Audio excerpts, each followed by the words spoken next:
Greetings, chess fans. My name is Arturs Neiksans. I'm the leading Latvian chess grandmaster, and I am bringing you the second part of the ultimate opening tier list for the improving players.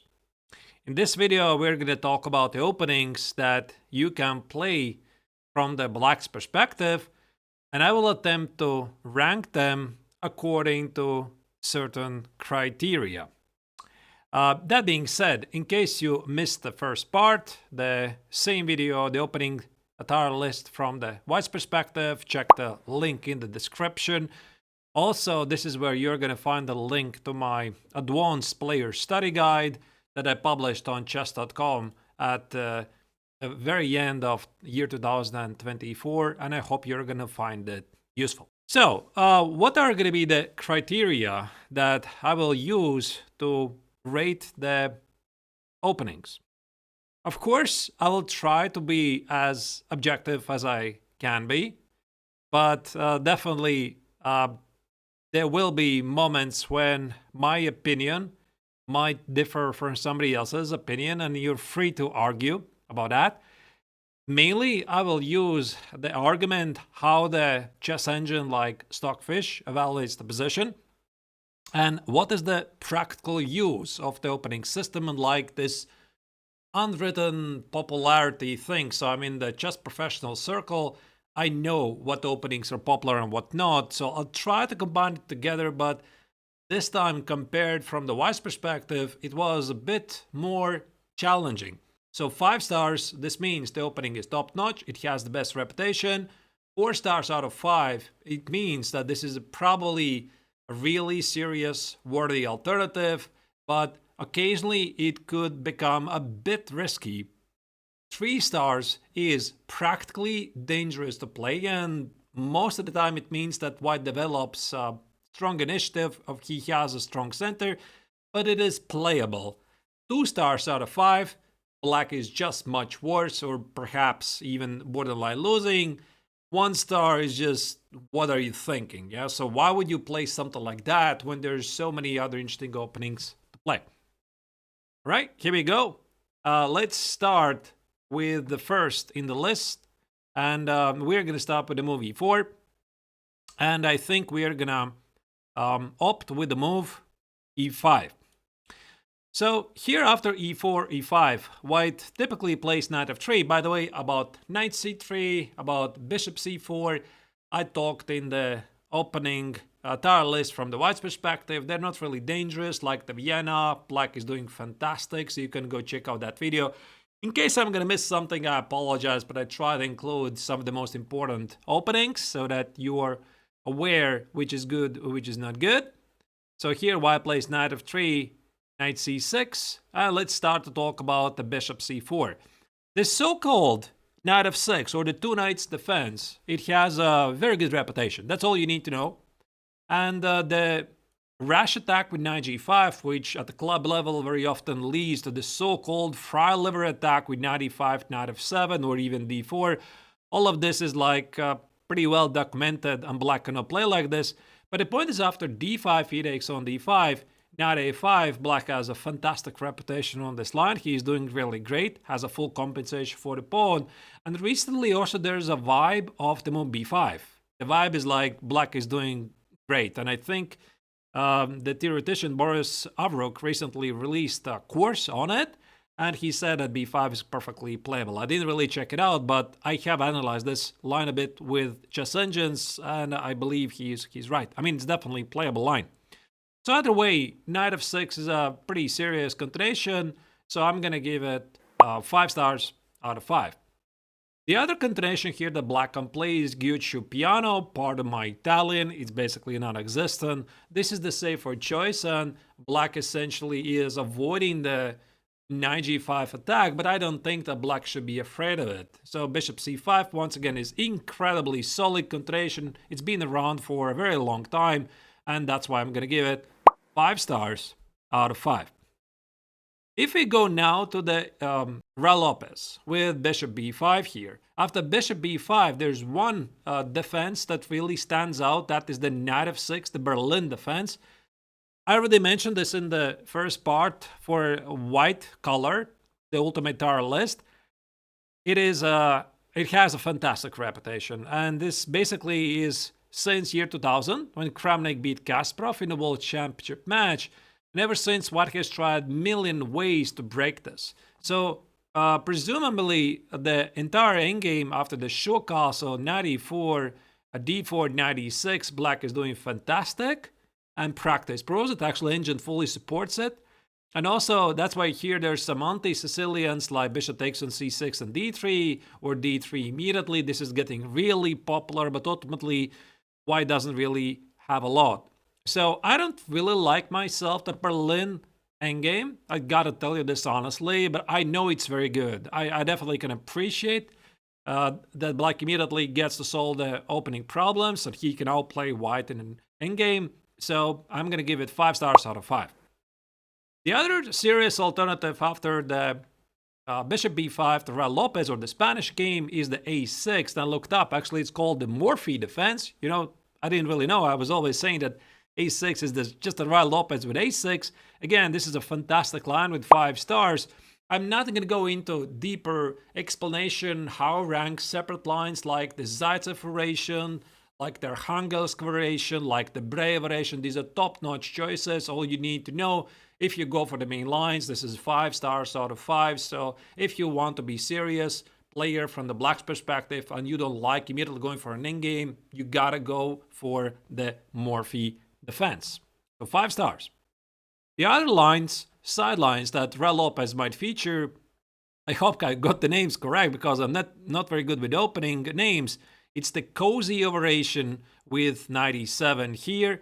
There's also the fianchetto line instead of 97. Let me try to pull it up. I think it was g6 here. And then there's the a6, bishop a4, and Neo-Stanitz line. All of these lines are perfectly playable, and Black is not really suffering big time, but they're not really as great as the main lines. So I'm going to give it 4 stars out of 5. Definitely serious alternatives that might catch your opponents off guard. Now, what else is besides of the Italian game and Raul Lopez? So historically, we would have to go back at the beginning of, I believe, 20th century, maybe a bit earlier, when some of the players were discovering that the Italian game and Raul Lopez are pretty dangerous for Black, and they're researching at a time something sharper. So that's why they decided to experiment with a 5. And as it happens, these are my fathers from my country, from Latvia, and they came up with this Latvian gambit, which, to be honest, is pretty ridiculous gambit, you know, and I have tried to play it a couple of times myself in over-the-board games, also online. I think I even have a 100% score, but it is just bad. Stockfish hates it, and the simplest continuation is knight e5, queen f6, and knight c4. F takes, play d3, open up the position. Black is just worse. So I'm going to give it like 1 star out of 5. It probably deserves 2 stars because it's not really losing, but since it's so bad, I don't want to give it more than 1 star. Sorry, other Latvians. Speaking about the Latvian gambit ideas, it doesn't mean that it is not an entirely playable line. We talked about this from the White's perspective, like the Grob. The clean Grob itself is a pretty terrible opening, but you can use the ideas on different lines. For example, there's also the so-called Rousseau gambit. Here, if White plays bishop c4, you can play f5. Which is pretty bad because White plays d4. He has a fantastic position, so Rousseau is definitely going to get 1 star out of 5, so please do not play like this. But if White does play the Raul Lopez, suddenly we can play f5, and now this feels like an improved Latvian gambit, like a delayed Latvian gambit, but it has a different name. It has Jaenisch gambit, and now d4 is not really that dangerous because White has committed to bishop b5, and Black is actually doing pretty fine. Still a suboptimal choice for Black, and I think in the best case I can give Black 3 stars. It's playable, but it's risky. Let's go back a bit and look at what else is here. After knight f3, there's the knight f6 move, the so-called Petrov or the Russian defense. I think in the Russian language they actually use the term of the Russian defense, but in the English-speaking audience the name is the Petrov defense.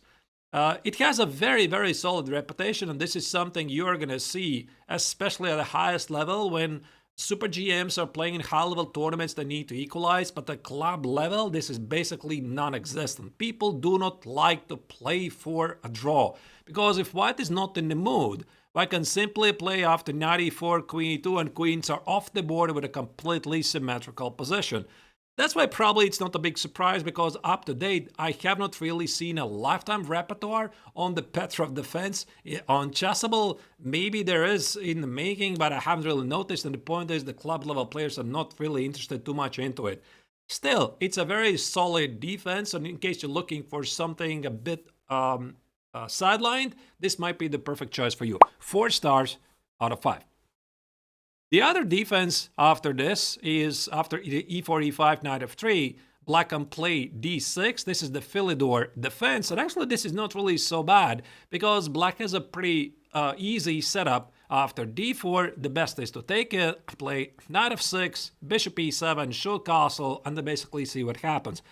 Black is worse, but for accelerated time control games, this is very, very easy to play, especially if you know some of the main lines. So I think it deserves 3 stars out of 5. But in case you're thinking about the Philidor counter gambit with a 5, this is simply bad. I think there were several reasons why this is bad, and probably the simplest one was like takes, and knight g5. My memory actually is a bit hazy here, even like knight c3 was looking terrific here. So the counter gambit of the Philidor defense can give black maximum on start. Let's move on, and now we are going to check a different starting move from the black's perspective, which is going to be the Sicilian defense. Of course, the Sicilian defense always has been the most principled continuation from the black's perspective. Try not to equalize, but take over the game. And of course, we are going to start with the Sicilian Najdorf. After d4, c takes, knight e4, knight f6, knight c3, a6. This is the Najdorf defense, followed by typically e5.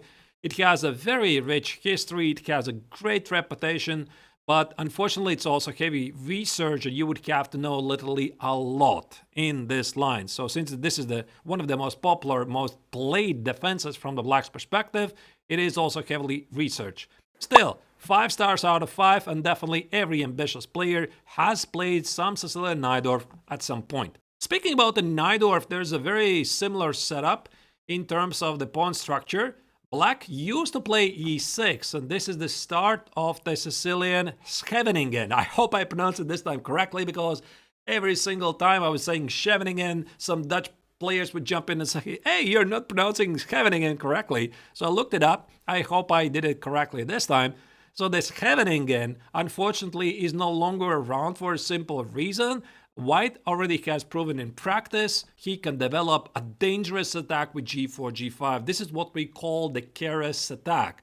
And there's a common understanding, if white gets to play g5, knight e7, these positions are much better for white. I mean, people used to play like this back in the 80s, maybe even the early 90s.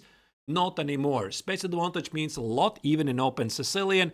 So that's why here the Scheveningen is not as popular, and I cannot really give it more than 3 stars. The next on the list is the Sicilian Taimanov. It starts with Sicilian Paulsen. Actually, it's a bit confusing because Sicilian Paulsen is like the hub of all the continuations that happen after e6. There's several names for it. d4, c takes, knight e4, and here black can play knight c6. So the Sicilian Taimanov, which is a very, very good defensive setup from the black's perspective. Black typically wants to play queen c7, a6, b5, bishop e7. The pawn very often remains on d7 to give the dogs for bishop and f8 very interesting dynamic properties. It doesn't really rank as high as the Sicilian Najdorf, but it has good reputation overall, so I'm going to give it 4 stars. Currently, the most dangerous setups from the white's perspective, I believe, if I'm not terribly mistaken, is the move a3. There's also the very dangerous idea early play g4, and also some players have started to experiment with an early bishop before idea fighting for the d6 square. So theory obviously is evolving. So 4 stars out of 5 for Taimanov. The next is Sicilian Khan. Actually, this is where I wrote my second chessable course, Lifetime Repertoire Khan Sicilian. It is a bit riskier than the Sicilian Taimanov because Black plays the Khan to take over the game, but still very often some of the themes of the Tamanum, they overlap. And that's why I think, for example, if you're playing Real Lopez, you should play it together with Italian game. If you're playing King's Indian defense, you should play it together with the Grunfeld. So you should mix these ideas. So that's why also I think it makes sense for the Sicilian Khan players to play together with Sicilian Tamanov, because they're pretty similar in terms of the ideas. So of course the most dangerous line is c4. This is something I mentioned in the course. But the practice has proven that Black is doing really well. Stockfish likes to challenge Black's position, but again, from a practical point of view, I think it deserves 4 stars. The next in the list is the Sicilian Sveshnikov after knight c6, d4, c takes, knight e4, knight f6, knight c3, d5, knight b5, d6.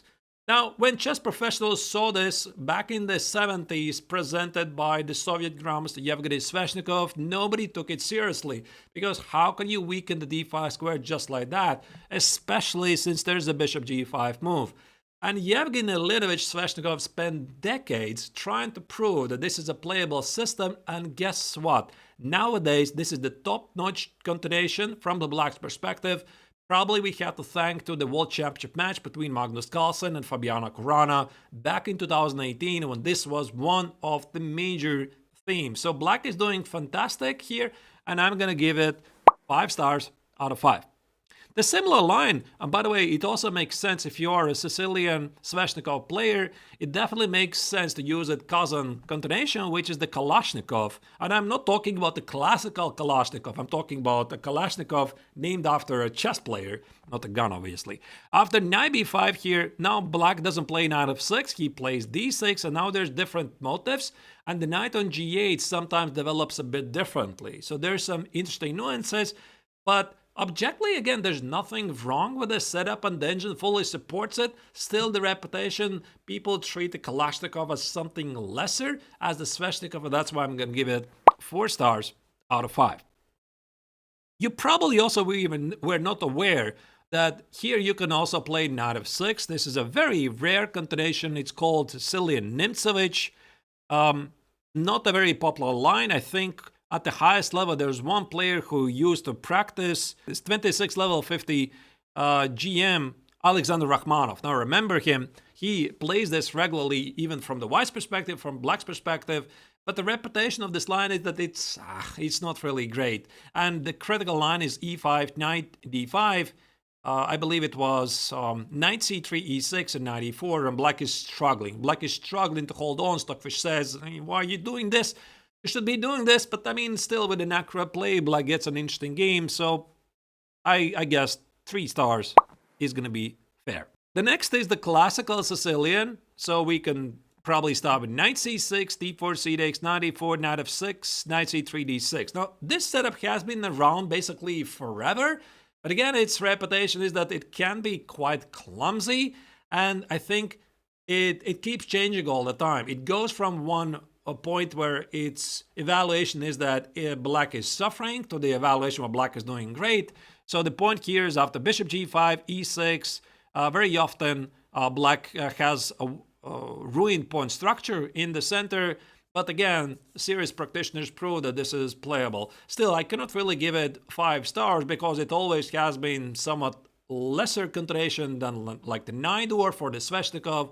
So I think 4 stars is going to be fair. There's a sideline in the Sicilian, which is Sicilian O'Kelly. Now, this is something I never really taken seriously at the professional level, and I think this is used mostly at the element of surprise. But to be honest, it's not really that terrible, especially since White can immediately fall in the trap. For example, if White plays d4, c takes, knight e4, you get to play knight f6, e5 is a mistake because of queen a5 check, and after knight c3, e5, suddenly Black gets very aggressive with moves like bishop b4 and d5, etc., and White just gets worse.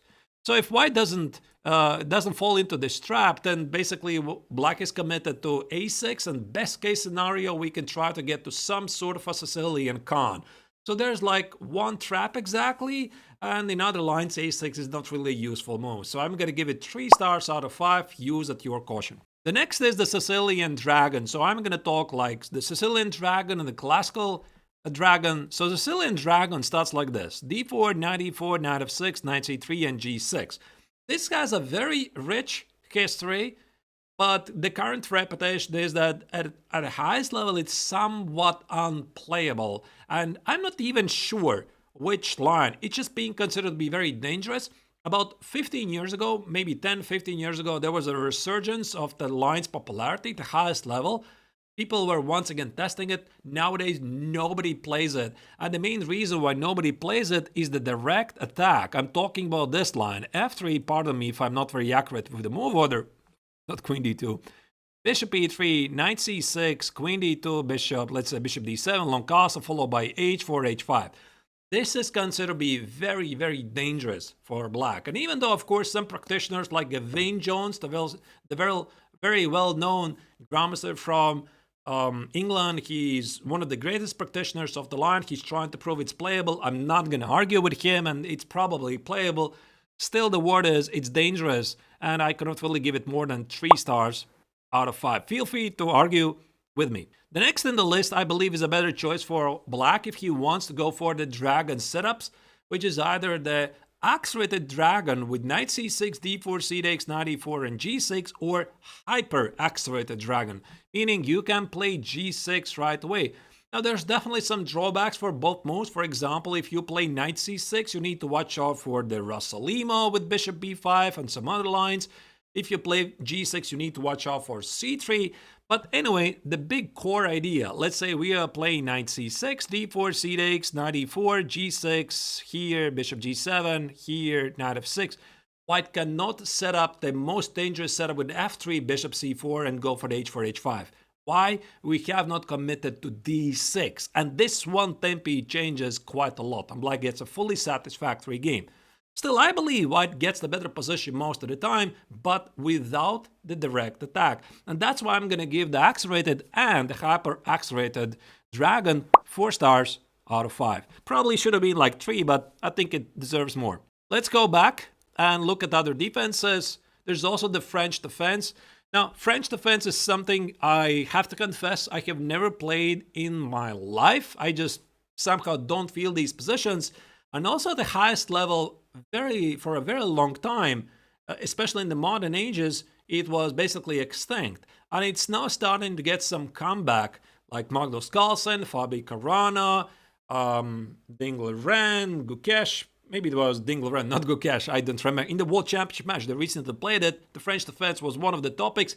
Is getting a return to the popularity. And I think it's a very, very solid defense, but still it quite doesn't rank to some of the best continuations that black can play, like the Nidor or some center-based openings. So I'm going to give it 4 stars out of 5. I'm not going to really go into the details of all the French defense sidelines. All of them are more or less playable.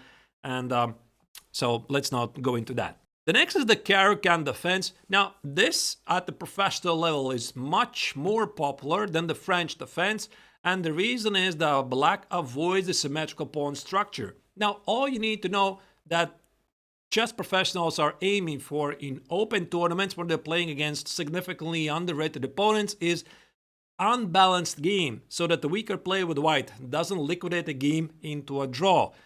The Caro-Kann is exactly that kind of continuation, and even though there's definitely drawish lines, there's ways how black can avoid it. Now the point is after d4, d5, black gets a fully satisfactory game. There's definitely e5, there's knight c3, but the reputation is fantastic, and the professional also treating it, the Caro-Kann, as actually as an aggressive defense. So I'm going to give it 5 stars out of 5, the perfect choice for black.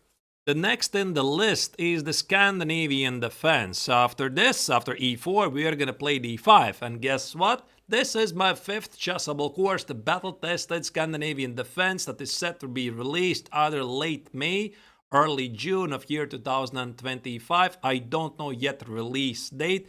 And the point is, black is aiming for an aggressive game, and after white's typical of knight c3, black plays queen a5 and tries to undermine white's center.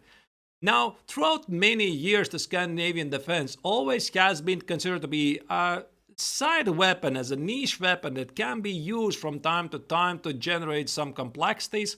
However, since I created the course and I have played it a lot myself online, I believe it's the perfect weapon. Try to create your opponent feeling uncomfortable. I would say 4 stars out of 5 is going to be a justified evaluation.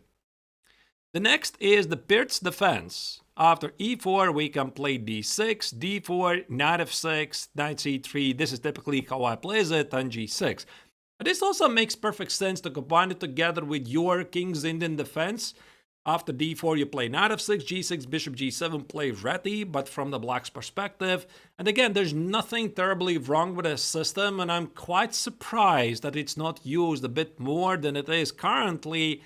But probably there's a very good reason. Black gives away the center, it doesn't immediately challenge it, so we are gonna evaluate it 3 stars out of 5. It's playable. Maybe it could have been 4 stars, but I think 3 is fair. There's also other defensives, like the Alekhine defense, and this is actually not really so bad because there's some tricks that White would have to know. For example, after knight f6, e5, knight e5, this is the main line. Black gives away the center. d4, d6, c4, knight b6 takes. And there's a very popular line, especially online. After c takes, I believe it was knight c3, g6, b3 here, bishop e3, castles, and queen e2. And so many players like to play this d5, c5, and knight c6, sacrificing the piece and playing e5. And actually I've fallen into this a couple of times myself from the White's perspective. And if you don't know what's happening in online blitz, it probably works. Objectively, Black is just worse. So the Alekhine defense is not really so terrible. And I think it definitely makes sense to give it a try. But objectively, it's 3 stars at best. Now, what else we have? That is the Stafford. After e4, e5, maybe I could have started with the Petrov defense, but okay, here we go. Knight f3, knight f6, knight e5, so the Petrov would be d6, but the Stafford gambit is knight c6. Popularized, of course, by Eric Rosen, one of our favorite YouTubers and the famous tea drinker. The big idea here is that Black sacrifices a pawn for the immediate activity, and some of the main lines involve, for example, d6, bishop c5, bishop e2, should castle, I believe it was not should castle, I believe it was h5. Let's say White is completely oblivious what is happening. Knight g4, h3, queen d6, there's a mate on h2, threatening takes, checkmate like in a couple of moves. Of course, it is fantastic, but again, this only can serve as an element of surprise. And if White is aware of all of these tricks, he is going to figure out that he doesn't have to castle short. So basically, if he figures this out and puts the pieces here, and goes for the long castle, Black is just borderline losing. That's unfortunately the evaluation, the objective evaluation of the Stafford Gambit. So I can give it at best 1 star out of 5 for fun, for memes, for online blitz, for bullet. Absolutely, it can be played, but there's a serious continuation. No, unfortunately not. Let's talk about the Neiksans defense, which is knight c6. And you know, I've been thinking about playing this continuation myself from the Black's perspective. It's not really so terrible because it might be combined together with some Scandinavian vibes with d5 and queen d5. White typically plays d4, d5, e5, bishop f5, and these positions are not really so obvious. So it looks like advanced variation of the Caro-Kann, except of the c6, we have the knight on c6 with some f6 ideas. I think it deserves a bit more recognition than it has, although objectively it's not really that great. So I'm going to give it 3 stars out of 5, definitely a playable defense. There's also the Elephant Gambit, which instead of knight c6 after e5, knight f3, Black can play d5. I have faced it myself online a couple of times from the White's perspective. It's just terrible. You shouldn't really be playing this because the main line involves, I believe it was knight e5, bishop d6, d4 takes, bishop c4, and after bishop takes to d5, if White knows the idea of queen h5 and queen e5, he simply ensures himself a large advantage and Black is always suffering.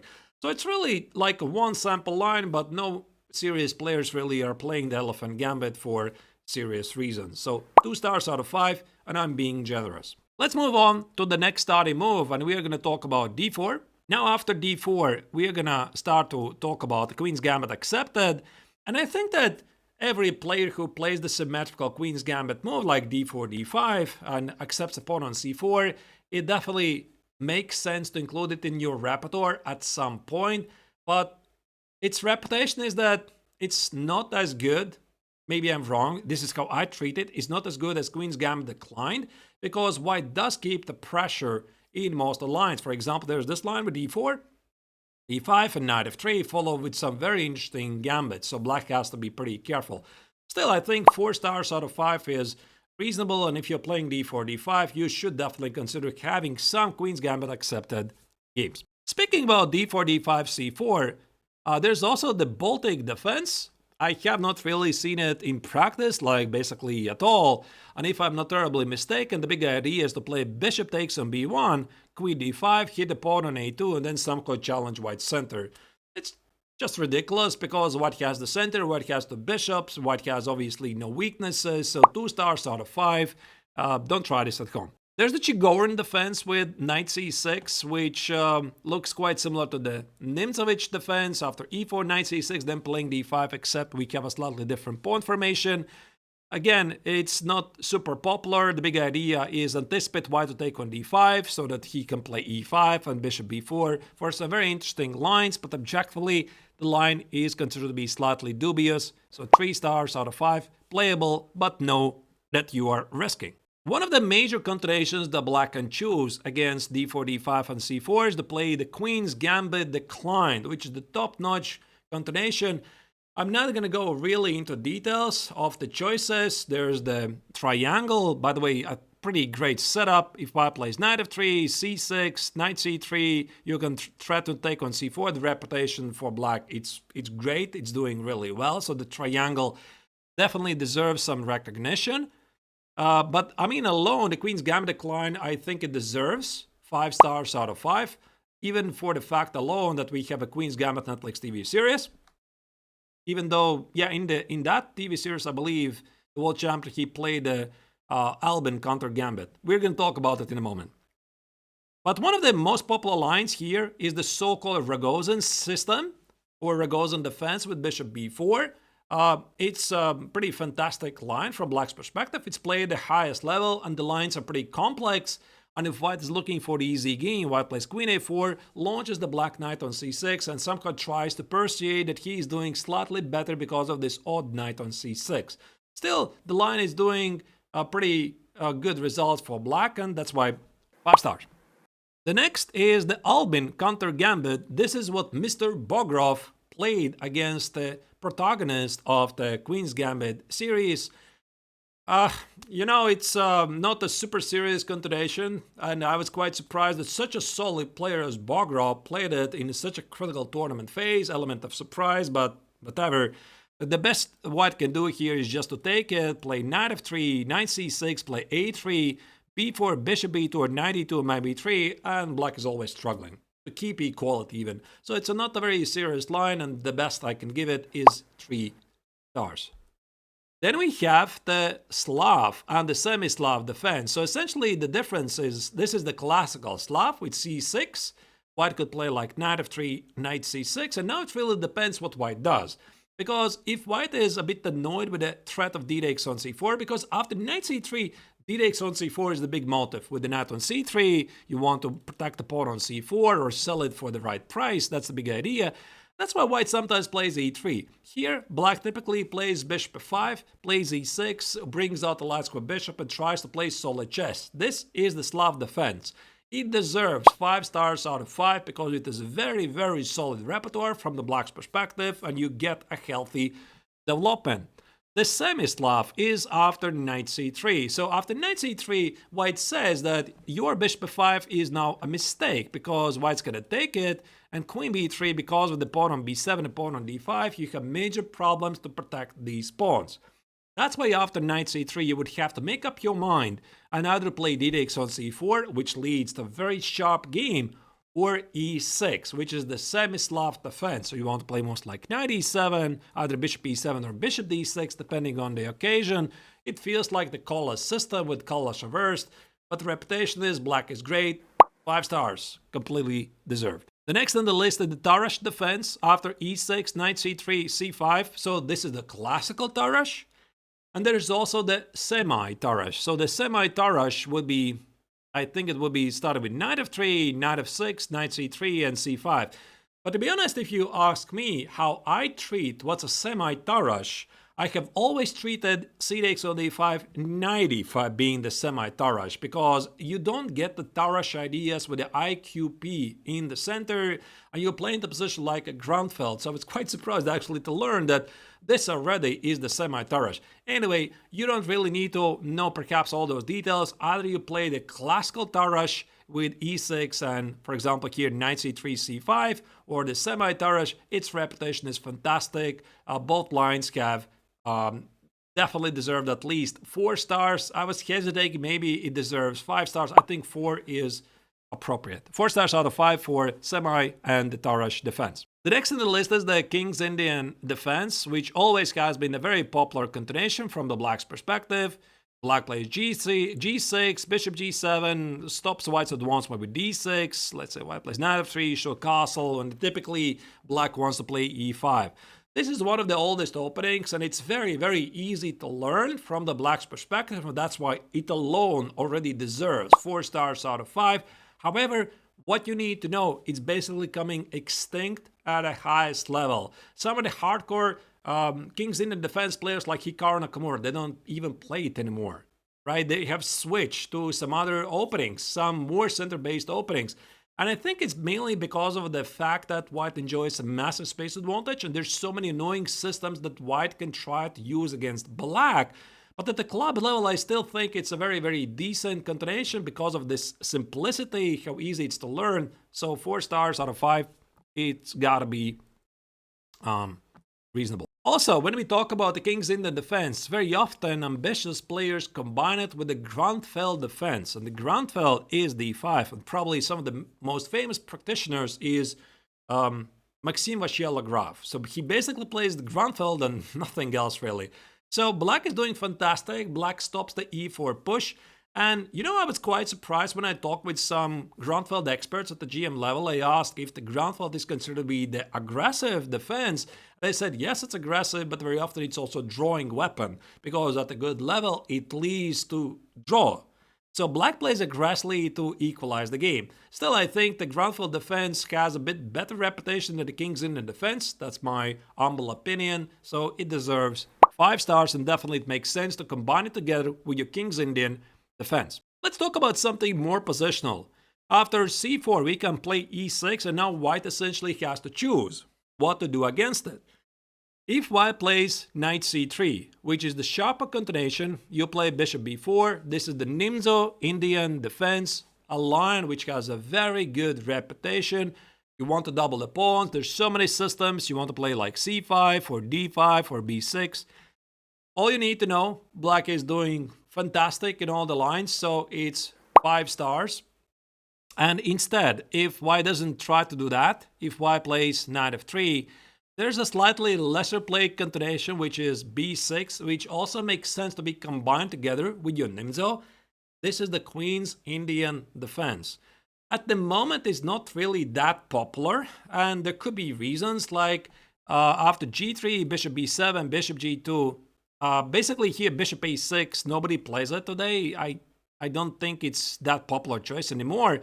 It used to be quite popular about 5-10 years ago. There's some tricky lines, like I even saw a book that white can play h4 very early on and try to create interesting complications.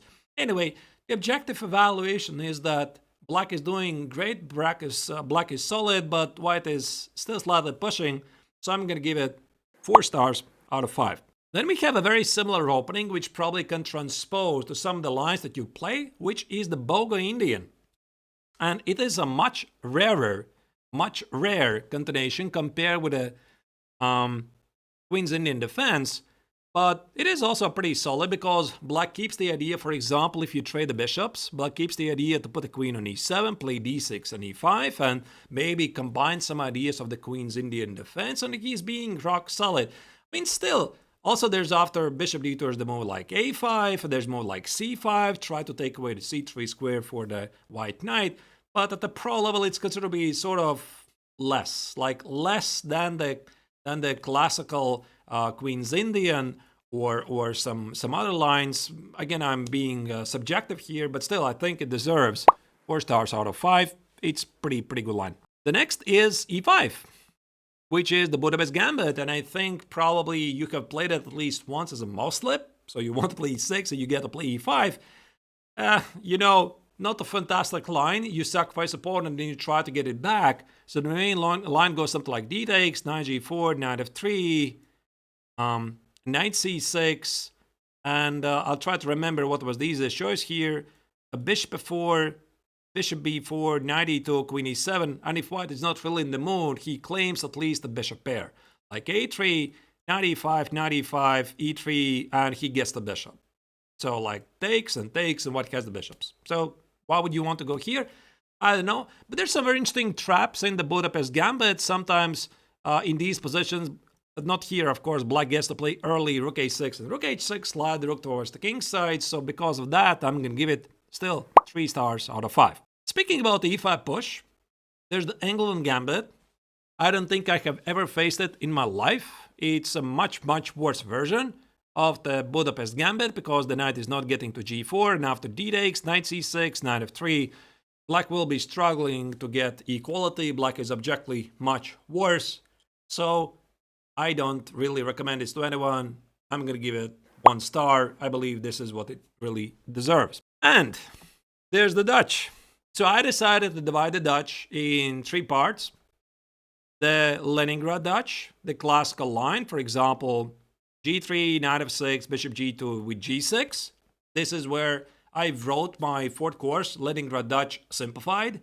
I believe it has a good practical reputation, and again, quite similar to the Scandinavian defense. I'm probably quite biased, so you have to forgive me, but I have played the Dutch defense all my life, the Leningrad specifically about 25 years, and I definitely know that its practical strength is higher than the engine says, especially considering that, again, the players from the white's perspective, they're often feeling offended that black plays the Leningrad, the Dutch, against him. So I'm going to give it 4 stars out of 5. I'm being probably a bit generous here, but because of the practical value, I believe it deserves it. The next in the list is the classical Dutch. So the classical Dutch would be the same setup, except black plays e6.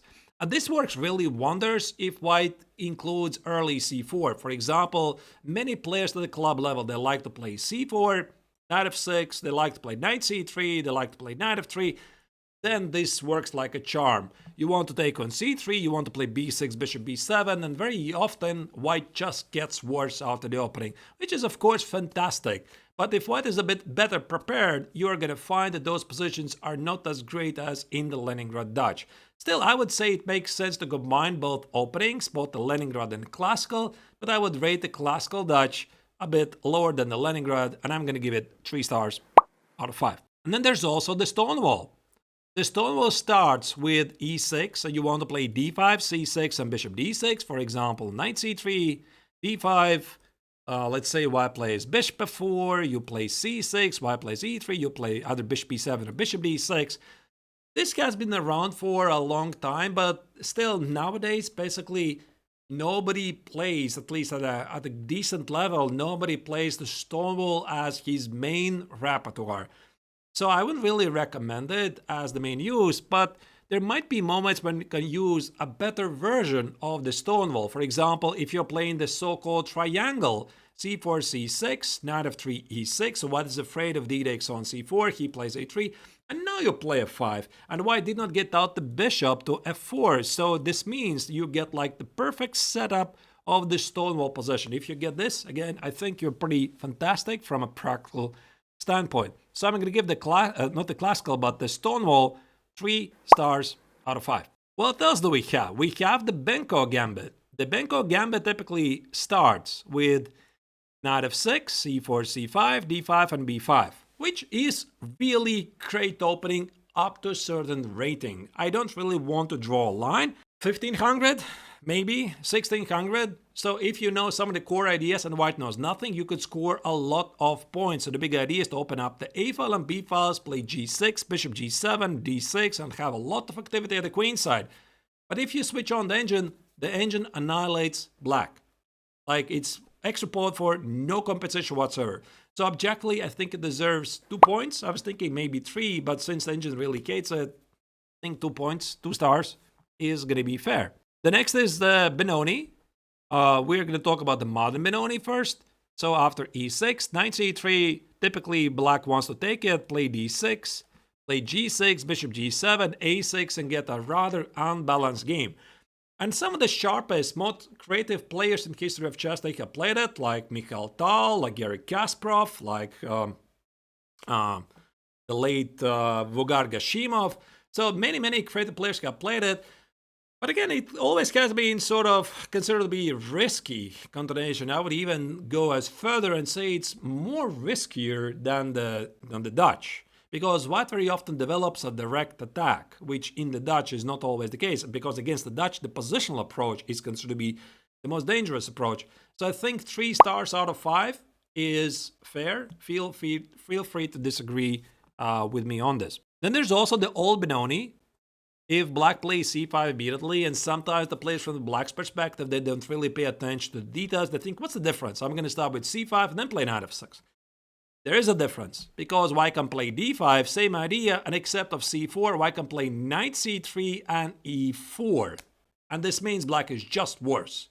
So white puts the knight on c4, you have no pressure at the queen side, no counterattack against the pawn on e4, because after takes, you simply have a worse pawn structure, so I don't recommend this to anyone.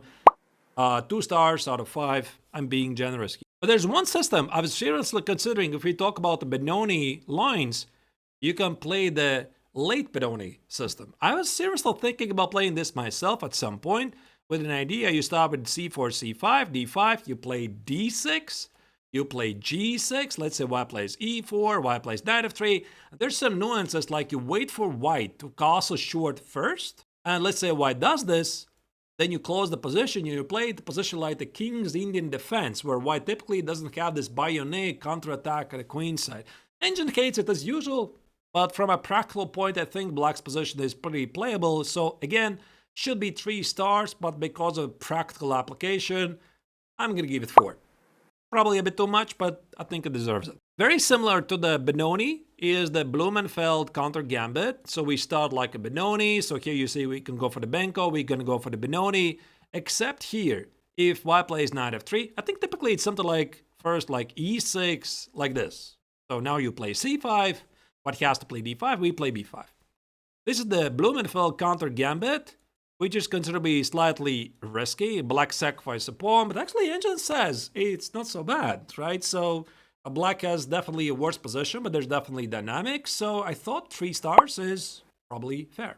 There's also the English defense, e6, c4 and b6. Sometimes this is played by players who like to play some Dutch, like classical Dutch with a 5 and bishop b4 ideas. They try to trick you with a move order.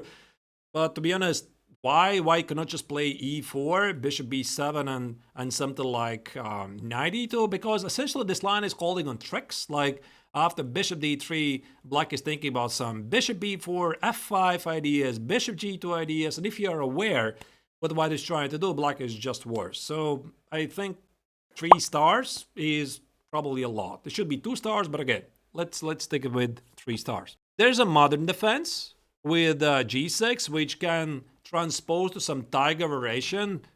Bishop g7, d6, a6, b5, knight e7, c5 for blitz games, for element of surprise. I think it definitely is a pretty interesting line, but if you want to play it seriously, playing without the center long term probably is not very smart. So 3 stars out of 5, I think it's fair. There's also the Australian defense. You know, I was looking at this and thinking about Aussies. So I think you definitely deserve a bit better opening than this. I think there was also a kangaroo defense, or maybe that was a Karras line with e6 and bishop b4 against d4 and c4. But I mean, knight a6 is just ridiculous. So if you're thinking like this, if you're from Australia and you're thinking you should play the Australian defense, please don't develop close national sentiment like the Latvian gambit. I don't play the Latvian gambit, and neither should you play the Australian defense. 1 star.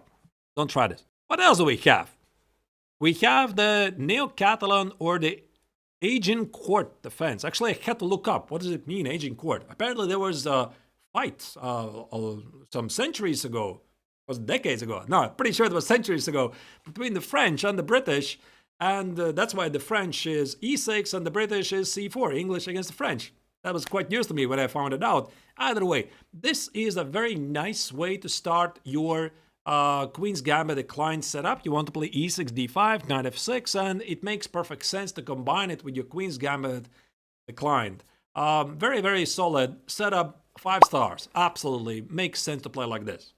But if I could give it even higher star than 5, I would rate 5, not 5 out of 5, I would rate it 6 out of 5, the reverse Sicilian.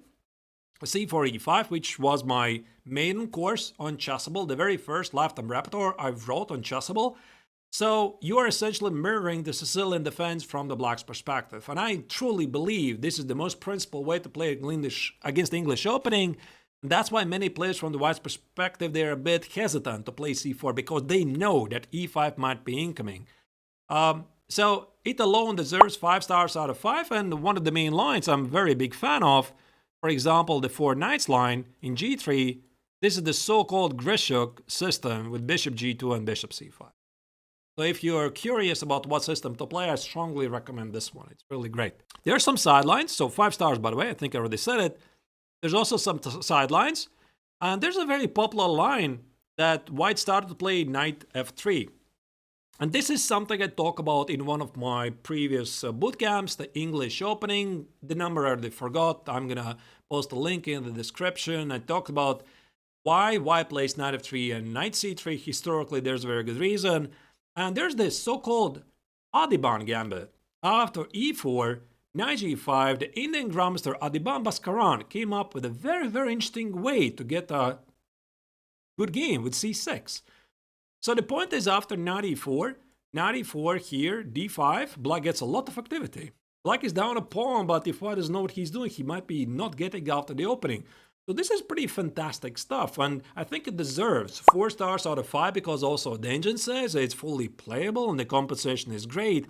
And I think the main move is something like queen a4 instead. So White plays queen a4, stops d5, then retreats with the queen back on c2, still collects the pawn, but Black claims the compensation. A very similar gambit to the Adiban gambit, and this is probably where Adiban got his idea, is the so-called Bellon gambit by the Spanish grandmaster, by the way, father of Anna Kramling. He recommended this idea to play b5, which is also pretty interesting. But here the point is, after knight b5, c6, we get, again, a lot of dynamics in the center, so Black is doing pretty great. But White already has figured out that after the simple move d3, Black is simply suffering. So White includes d3 to make sure that knight on g5 stays in the game, and after takes, c takes on b5, takes, until like d5, White is just better. That's all you need to know. So I have seen actually Bellon playing this in real life myself, so I was pretty amazed he did it. But objectively, it's 3 stars. It's playable, but not really that great. Then we have the hippopotamus setup. So it basically doesn't matter what White is doing. Let's say White plays e4 or d4. You can play g6, you play bishop g7, you play d6, you play e6, you play knight e7, short castle, maybe not rush with a castle, knight e7, b6, bishop b7, h6, a6, like this. So it feels like a hippo.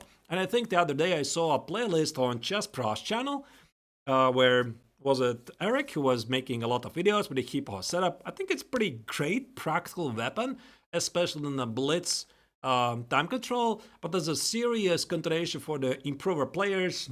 No, probably not. So if you want to have some fun, definitely do it. 3 stars out of 5. I think it's fair. There's a rather late line. Black used to play b6. I believe its name is the all-in defense. I have basically never seen it myself over the board because why would you want to give up the center for free just like that? So I think that Black deserves a bit more rather than giving up the center because there's not even enough counterplay against the White center. 2 stars out of 5. Not a very serious combination, so look for something more. Then we get to some funny lines. For example, if White plays f3, I mean, I basically had to look up what on earth is this. This is the Barnes opening. So White wants to play either king f2, make his position even worse, or play knight h3, knight f2 for whatever purpose. 1 star out of 5 and get out of here. And we are going to wrap up with a double bomb cloud. After king e2, you already got the word in the ultimate opening tile list from the White's perspective. There's the very famous, or actually infamous game, the double bomb cloud between Hikaru Nakamura and Magnus Carlsen. Do not, I repeat, do not repeat this at home. I have to give 1 star. If I could give 0 stars for this opening. It's just not a serious way for the improver players, so please don't play this. But since I cannot give 0 stars, fine, whatever. 1 star, I'm being too generous. Too generous. All right, this is it. Let's have a look at the final tar list. This is how it looks like. As you can see, among the elite openings from the Blacks' perspective, there's the 2 Knights, Gyuchi Piano, Berlin, Morphy defense with a 6 against Raul Lopez. Such Sicilians as the Najdorf, the Sveshnikov, of course, the evergreen Karakan, Queen's Gambit decline, Ragozin defense, semi or just pure Slav defense, Granfeld defense, Nimzo Indian defense, aging court, variation the C4 E6 stuff, and of course reverse Sicilian. I believe these deserve 5 stars out of 5, but of course feel free to argue about some of the other continuations, like maybe 4 stars out of 5. One of them deserve to have actually 5 stars out of 5. And of course, if you want to be a serious improver, do not, I repeat, do not try the Latvian Gambit, Rousseau Gambit, Philidor, Counter Gambit. I'm so sorry, Eric. Stafford Gambit, I wish it had a bit better evaluation by the engine, but it does not. England Gambit makes no sense. Australians should come up with a better defense. Barnes opening should be disqualified. The double barn cloud, I'm not even gonna say anything about it. Just do not play it. That's it. I hope you enjoyed it. I try to be as objective as I can, and feel free to post your comments. What do you think about it? Do you agree with my assessment? Did I forget some serious openings? So please write in the comments, like, how many stars would you give for certain opening? Do you think I was a bit generous for certain openings? Again, I'm very open to the discussion. I'm very curious what do you think. And of course, I would like to remind you, if you're not yet a subscriber of my channel, please press subscribe. This allows me to grow as a content creator. And if you like the video, again, press like and leave a nice comment. Thank you for watching, and hope you are ultimately become the better player by this opening guide.